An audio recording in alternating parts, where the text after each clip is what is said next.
Welcome to another episode of the Family Discipleship Podcast. I'm your host, Christian Horstman, and my prayer for you is that the Lord would be pleased to bless this show and use it to provide you as a Christian parent with gospel-centered, grace-driven ideas and encouragement for shepherding your children's hearts and cultivating your family's relationships with Jesus and with each other.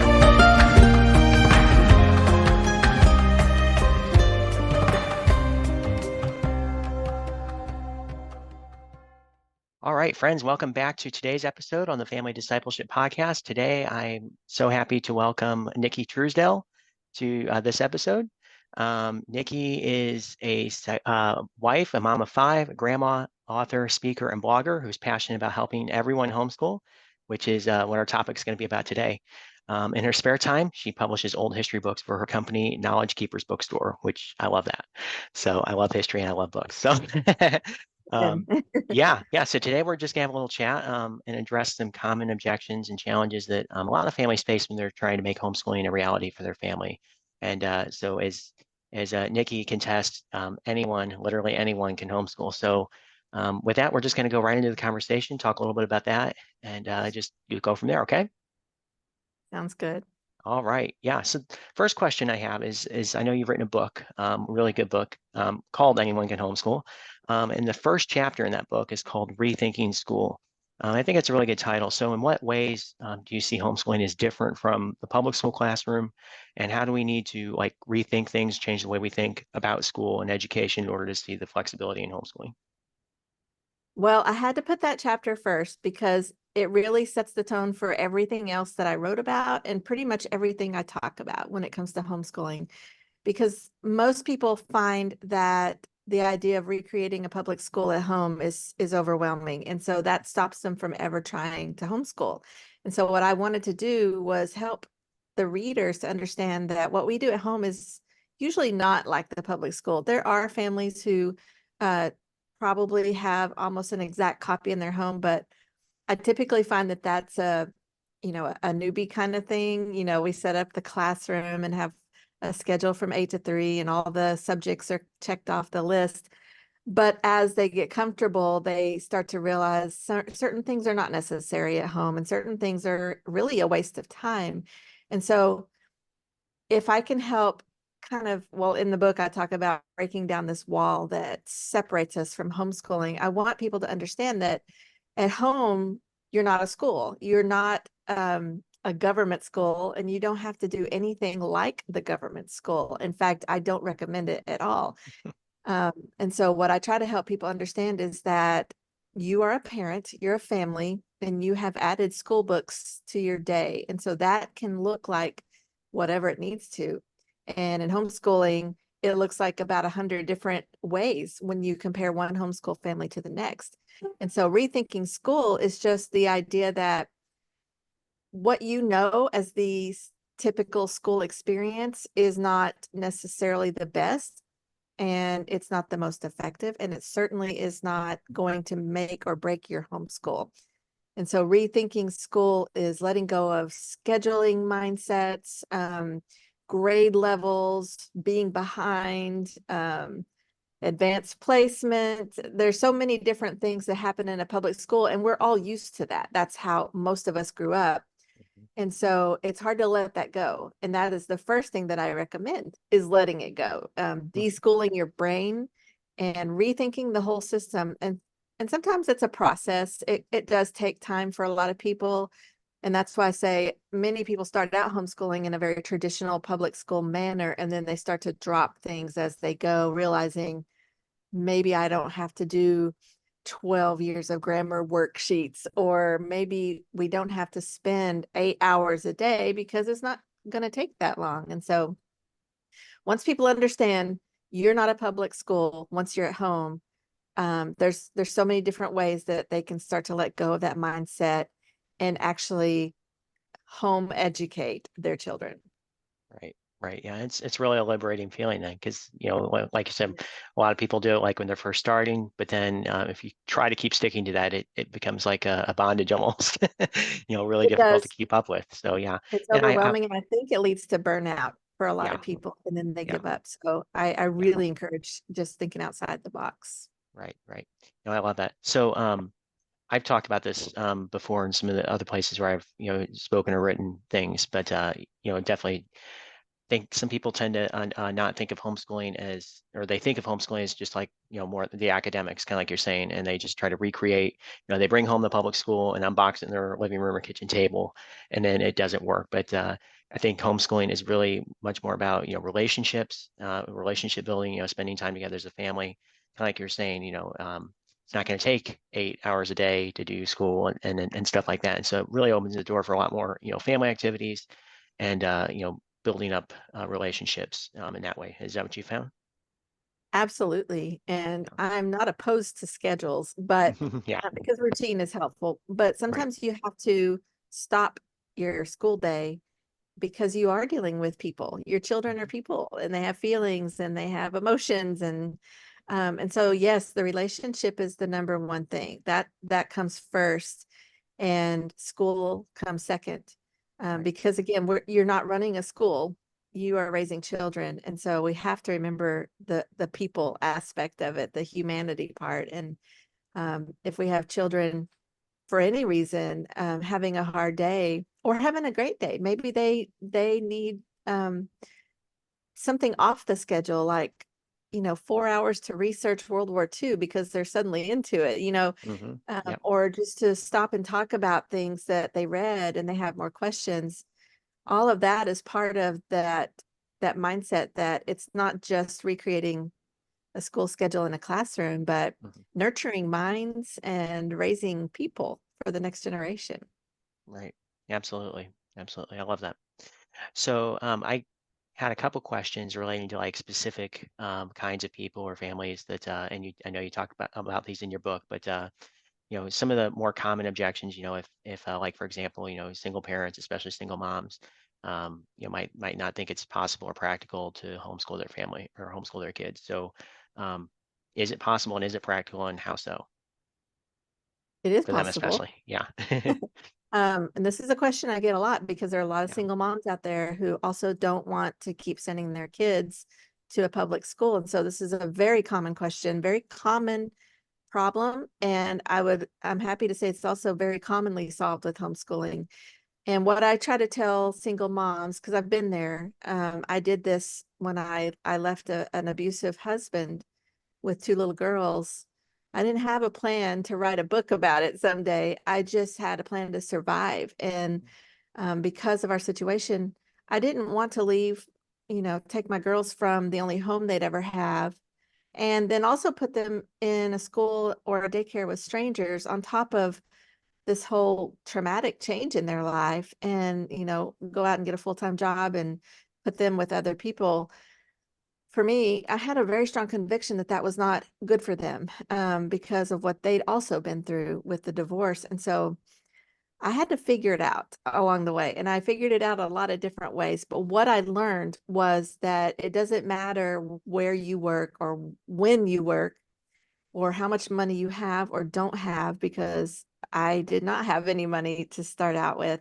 And actually, for several years, I was just broke all the time. And I was struggling to work a little bit, just enough to keep us fed and still spend time with my girls.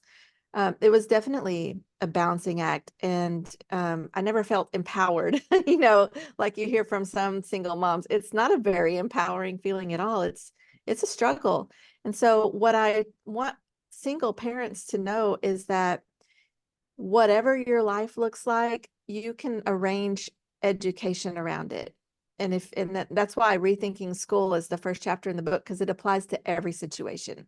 And Right. so a single parent um, might have school at night with their children or on Saturdays and Sundays and Wednesday mornings, whatever their work schedule is. Maybe they have a situation where they get to work from home and they can, work alongside their children, or maybe they have help from family or a neighbor or the local homeschool group. There's not really one formula. And so I would never attempt to say, check off this list and you'll be a successful single parent homeschooler. What I want to encourage is to think way outside the box.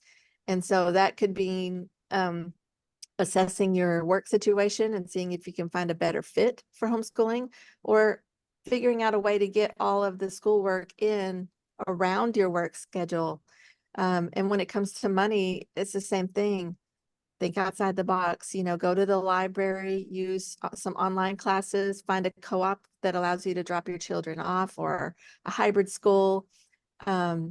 I recommend this a lot, and that's to seek out a local homeschool family and let them help you. See if you can get someone to tutor your children in math, or maybe one of their teenage daughters for childcare. There's so many different ways to do it that I couldn't possibly list them all in one conversation, but that's the Right. point.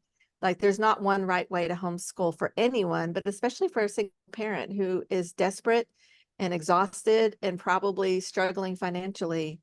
And so usually I just tell people, send me a message and tell me what your situation is, and I'll try to help you brainstorm, like, what will that look like for me? Right. Because it's not the same for everyone.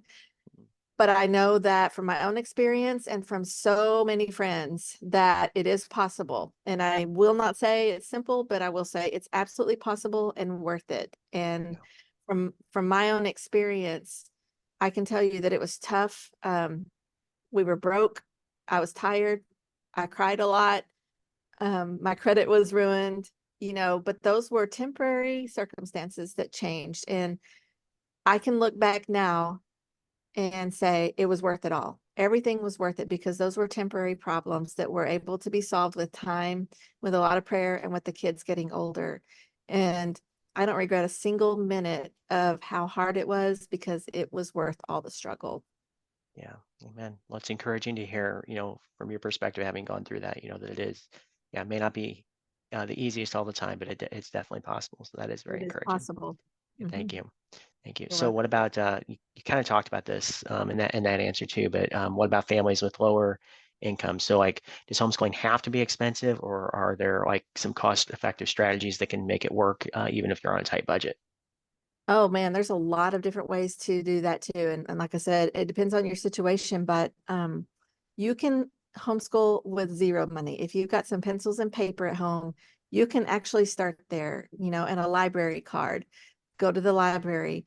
And this is again part of rethinking school. It's rethinking the textbook method of learning. Everything is, a chapter with some quiz questions at the end, and then you move on, or um, a paragraph on the Chromebook, as they give out now in public schools. Yeah. And that's not the only way, and it's not the most effective way to learn. And so if you can think outside the box, then you can realize that you walk into a library and your whole curriculum is there, in much more interesting books for children to read and hear from.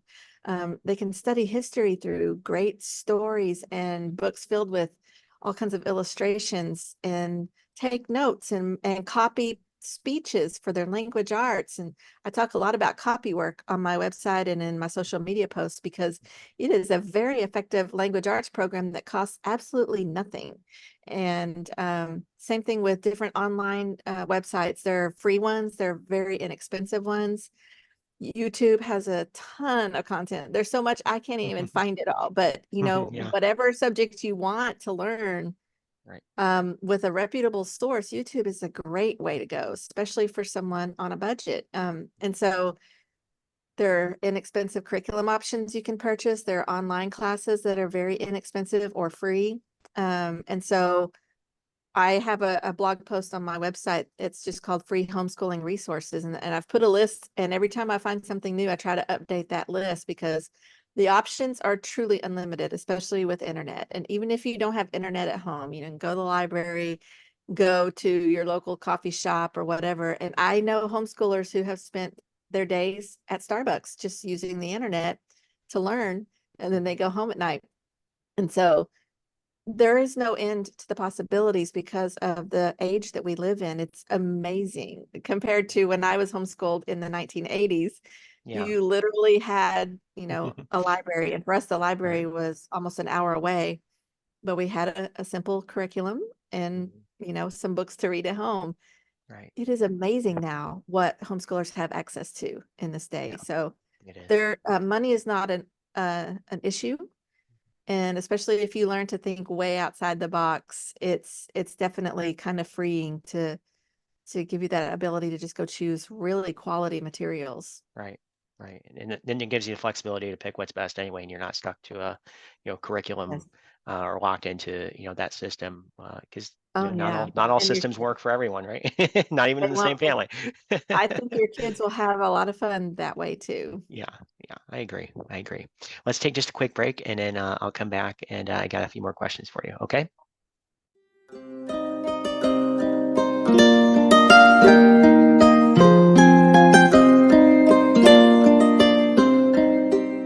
In today's busy high-tech world, families are losing the art of old-fashioned quality time together. But you can transform your family time with an exciting new trivia game about Moses and the Exodus. This game is more than just fun and entertainment.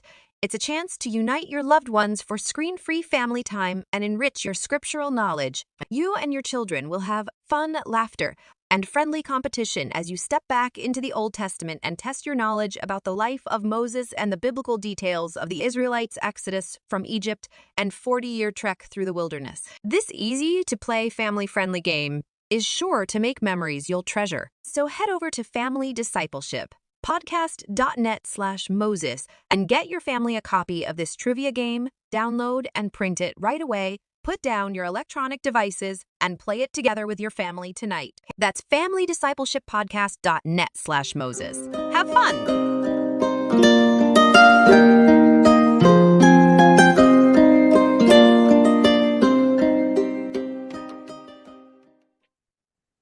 All right, welcome back from our break. And we've been talking with Nicki Truesdell this morning. We've been talking about rethinking school, and she's shared some really helpful tips and thoughts about homeschooling and for people that are in a little bit more tough situations. Single moms, uh, people on tight budgets and things like that.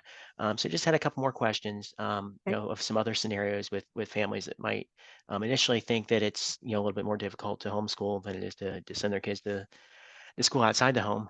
So, like, for example, what tips and wisdom could you share with us, parents of special needs children who want to homeschool their kids? That's a good question. I used to say this is the one area that I didn't have experience in, but that has actually changed for me. I have a 15-year-old son with OCD. And so I have already had to start adapting and learning. And this just, if you know anything about actual OCD diagnosis, it can actually come on later in their childhood, and it kind of surprised us all.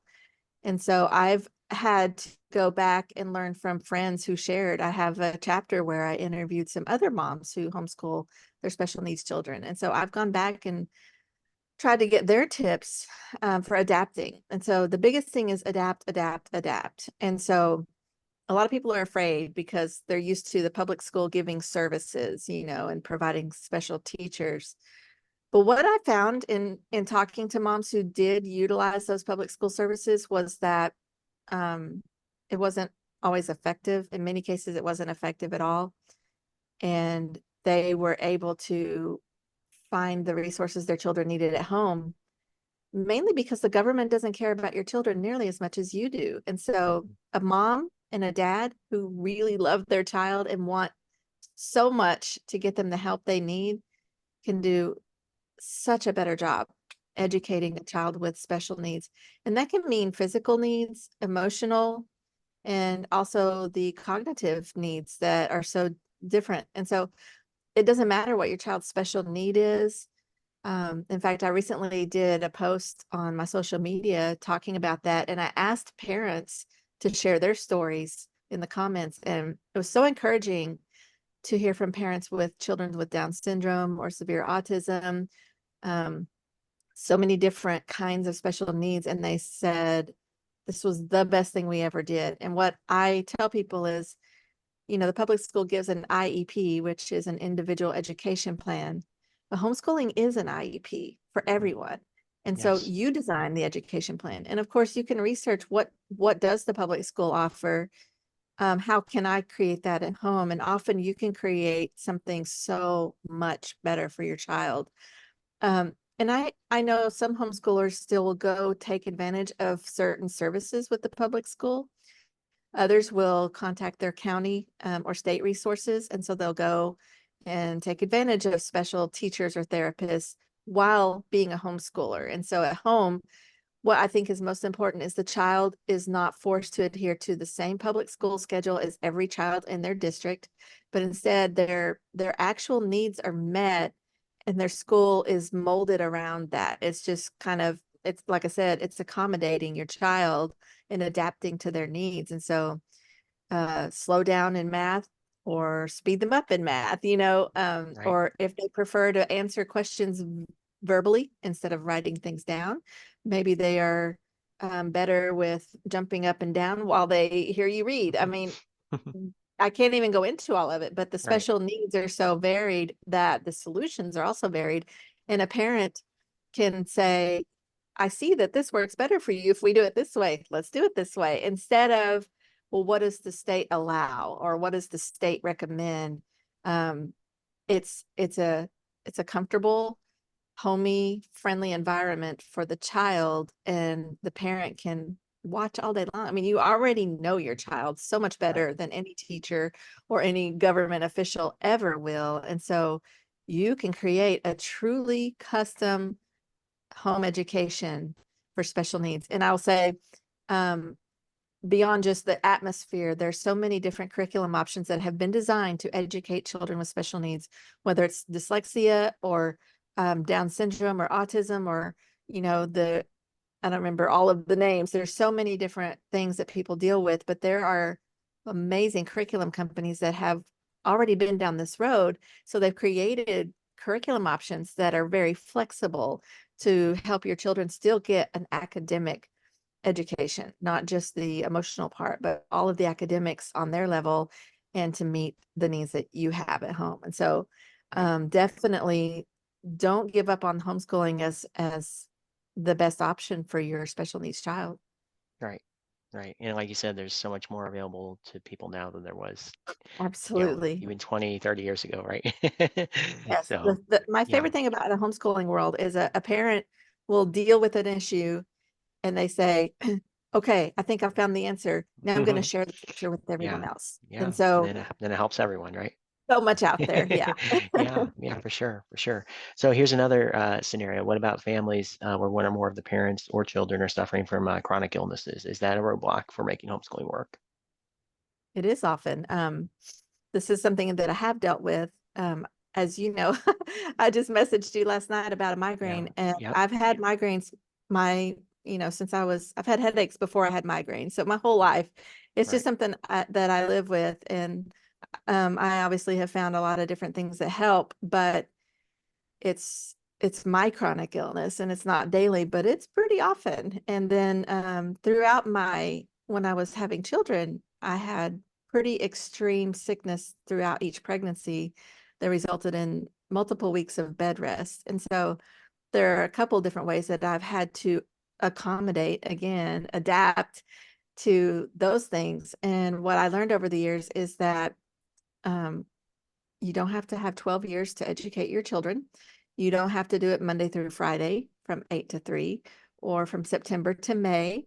When I learned to throw out my whole idea of the public school schedule many, many years ago, it was the most freeing thing I did.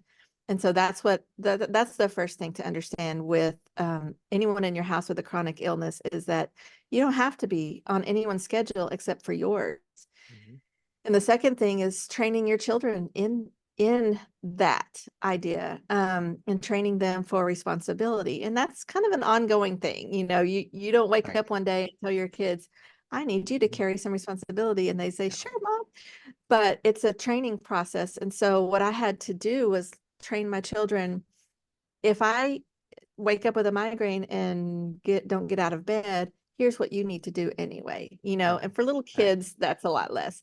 But as my kids got older, I encouraged them to go ahead and make yourself some breakfast, do your morning chores, and then do whatever schoolwork you can do without my help. Right. And in the early years, I had, different activities they could do. If I was going to just lay on the couch all day, what could they do? They could watch some Right. educational videos, or I'd say, here's a board game you can do, because there's a lot of different ways that kids think and learn, and it doesn't have to be multiple wasted days. But I will also say, kids growing up in the home it's not wasted. It's not wasted time. It's okay if you don't do school for several weeks on end, because we did that many, many times over the years. Right. And all of my kids still got a complete education despite that. And that's when I learned about not worrying about being behind and not worrying about the public school schedule. There's a blog post on my website that's pretty popular about how it doesn't take 12 years to educate a child. And I think that is a very important concept for parents in many situations to learn, because then they don't fret about the whole behind thing. And that's what often prompts people to send their kids back to school, because they think, well, my kid's not lining up with this state schedule that some bureaucrat created. Right. Don't do that. Don't worry about the bureaucrat schedule. Just Right. raise your children. And, if kids can read, they can read a lot of books while you're sick in bed. If your child is the one with illness, they can listen to audiobooks or let you read aloud to them, or watch educational videos. A lot of our curriculum is video curriculum in this house. Watching videos without doing worksheets is okay, because they're still absorbing information. Right. Adapt to your child's needs and your needs. And then if you can't even give them an educational activity, don't worry about it. Kids are kids. They don't have to have a work schedule like adults. They can actually just goof off for the day if they need to. Right. It's Right. Isn't that really fun? going to Isn't be that nice? okay. Yeah. I It wish I had is. that back. I know. Yeah. I regret a lot of forcing things too. And Yeah. that's how I learned this, was just a lot of trial and error. And so don't beat yourself up and try to compare to everything the public school system does, because if you do enough research, you realize what they're doing is not really helping anyone. And the reasons behind it are something you don't want to copy. You don't want any part of. So No. don't worry about that. Nope. Nope. It's not doing anyone really any good, is it? No, it's just keeping Yeah. everybody busy. Right. Right. So I mean, after this conversation, I definitely see now, very well why you said, you have to rethink it, right? You have to rethink, get a totally different, kick that mindset out to the curb, and have a totally different perspective of the way you're going to Yeah, approach, educating your children at home. So, you do. so yeah, so that brings me back to your book. So why don't you tell our listeners where they can find a copy of your book? Anyone can homeschool. Why don't you tell us about that? All right. So I have copies that you can order through my website, which is just nickitruesdell.com. Mhm. And it's also on Amazon, it's on Kindle and Audible. So all the different methods, it's available. It's just $12.99.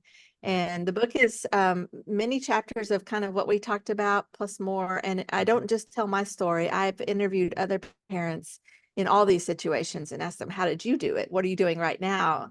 And Right. how's that working? And then the second part of the book is the how to get started. Everything you need to know if you've never homeschooled and you've been convinced, okay, I can do this. The second Right. part is all about that.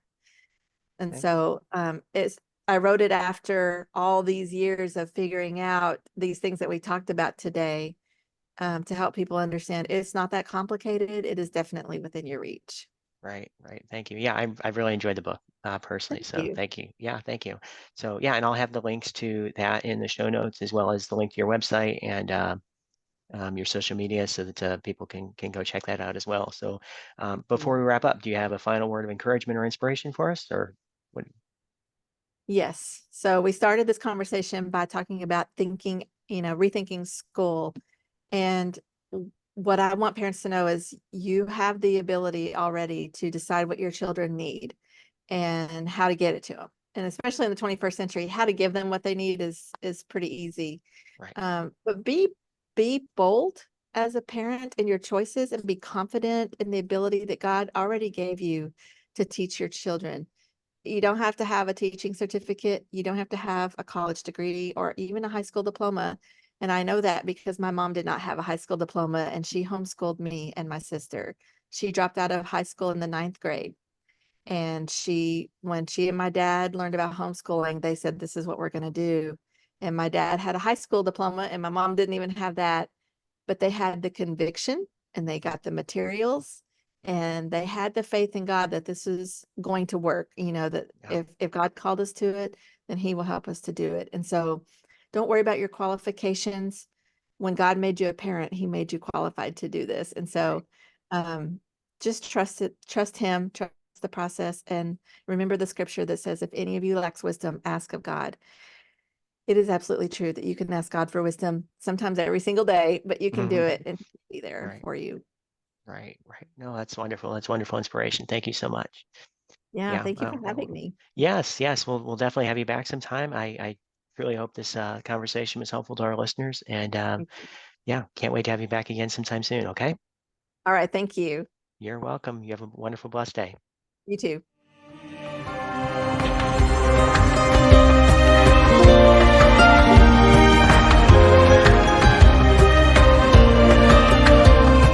You've been listening to the Family Discipleship Podcast. I truly hope that you've been blessed and encouraged by the things we've covered today.